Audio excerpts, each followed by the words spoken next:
And now, without much ado, I would like to invite to the dais Bharath Lingam, member, NASSCOM Product Council, and CEO, Purple Talk, X-Cube Labs. Bharath. Bharath has worked on multiple products in the technology space for close to 17 years with expertise in multiple areas, including consumer mobile, enterprise IT, and mobile gaming. He is also the author of the book, The Digital Monster's Secret Cookbook, a guide to formulating strategies in the face of digital disruption. Bharath, over to you. Morning, Hyderabad.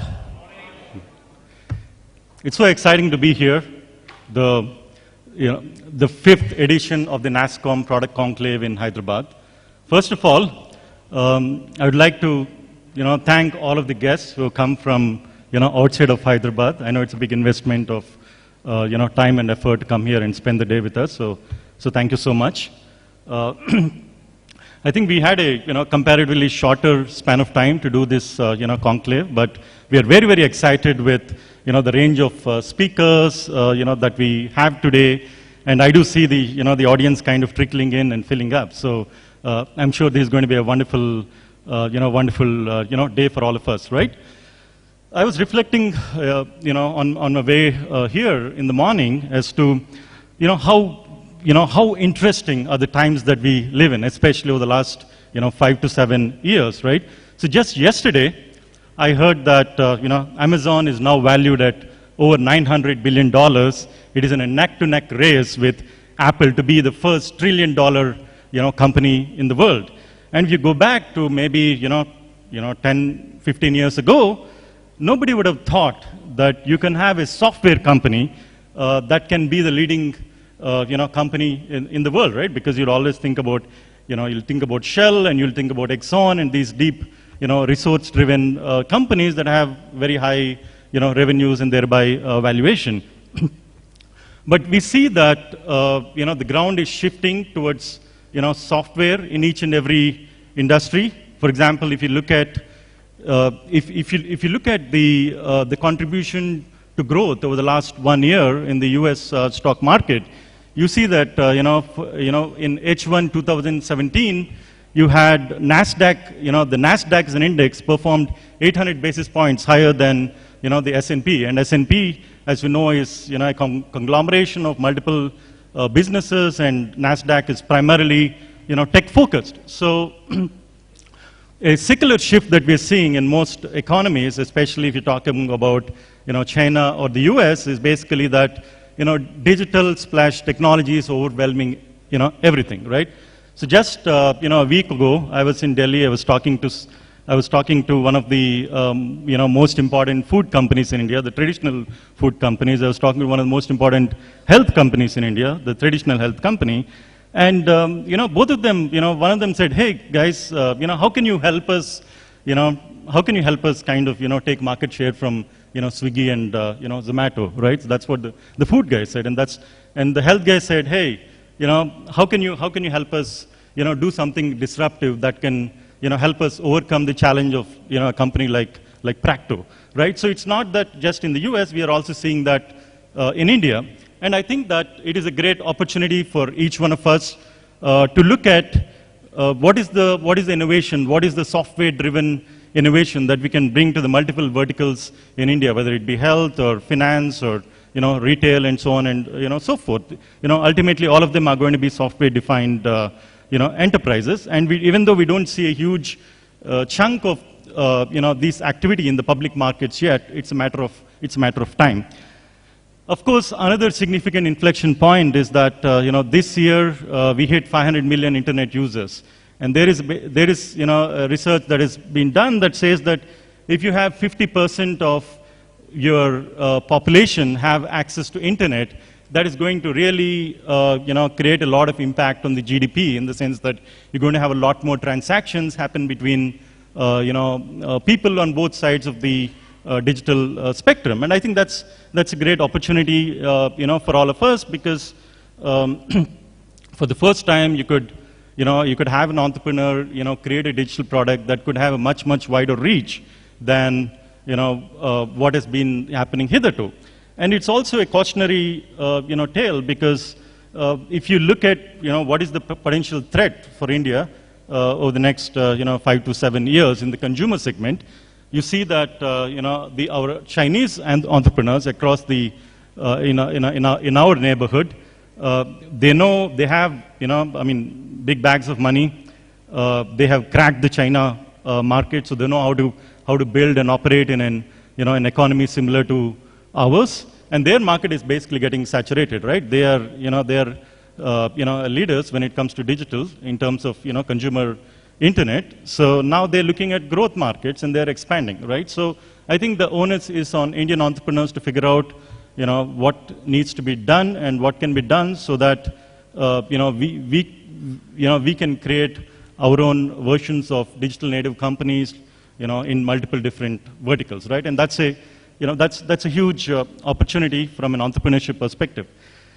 Another angle to it is that if you look at Indian economy per se, even though we're growing at an average of 7% year on year, if you look at our per capita income, is somewhere around $1,900 per person, right? Annual per capita income. And if you compare that with let's say that of Nigeria, it is closer to $2,500. If you compare that to Thailand, it is closer to $6,000 or $4,000. If you compare that to so what we see is that even though our GDP is high, our per capita income is kind of very low, and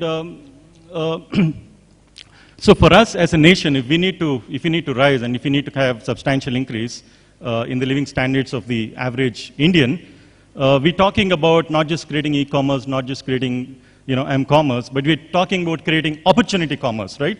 So where you can have people who haven't had jobs before, people who haven't been able to make their livelihood before, have access to livelihood, have access to education and skilling through digital means. And we've seen, in the recent few years, the number of employment opportunities, and the opportunity commerce that the Olas and the Ubers have been able to, create all around us, right? So that's one significant, takeaway for all of us. The other, when I look at it from the enterprise perspective, you do see that, there is an astonishing fact that India today, generates more than 50% of the software that is basically being used in the world. And that's a phenomenal number. And, we did not, just get there by luck. We got there because, we have the talent, we have the ability to work hard, we have the ability to create the right kind of management structures that enable high quality delivery. And most importantly, we have been able to figure out, the sales and marketing, being based out of India and, selling to the world, right? And when you look at the emerging SaaS market, we see a similar opportunity for being able to create, venture scale, unicorn scale businesses out of India, and kind of, serving the world, because we have the technology backbone, we have the talent, we have figured out go-to-market, we've figured out product market fit in certain areas, and we will need to be able to scale that to product, and that's a transformation that India as a nation will need to take, right? And so that's talking about things from in a national stage, and if you come to the if you come to the focus of NASSCOM, how does NASSCOM play in the whole in the whole game? So what we are looking at, the prime the couple of objectives for NASSCOM is to enable the NASSCOM Product Council is to enable that India will be the SaaS capital of the world and India will be the deep tech capital of the world. And of course, these are very, very ambitious targets, and NASSCOM is taking up multiple initiatives to make steps towards each of these. We started a deep tech club this year, and we finished the first cohort, and we're creating new cohorts. You have events like this that catalyze networking. You have a lot of structured actions around creating access to the market for Indian companies, both internally as well as globally. We have a lot of roundtables around skilling, webinars, and things like that. And coming to Hyderabad, we looked at what are some of the issues that bother Hyderabad as a destination for delivering product leadership, and we identified a few of them, right? So one is lack of access to serious venture capital. So this year we collaborated with the Government of Telangana Innovation Council, led by our own Funny, and we actually have compiled a list of startups that are ready to receive Series A funding, and we're putting and we basically have identified an initiative called Scale Up that will help these companies get connected to venture capitalists, get connected to the right kind of mentors and so on and so forth, right? So that's one initiative, and we'll be announcing the list of companies today. The second initiative is that we're trying to create a lot more local angel investment communities, right? So what we're doing today as part of the NASSCOM Product Conclave is have an angel investment masterclass where we're getting a lot of HNIs together, kind of help them understand the ABCs of angel investing, being able to look at it as a separate investment class, and basically creating a program to create more local angel investors, right? So the third thing, as Devika mentioned, what we're doing is creating a much stronger community around product managers, around people who are aspiring product managers, people who are practicing product managers. So we're creating a forum so that people can register in it, people get trained by more senior members in various aspects of product management.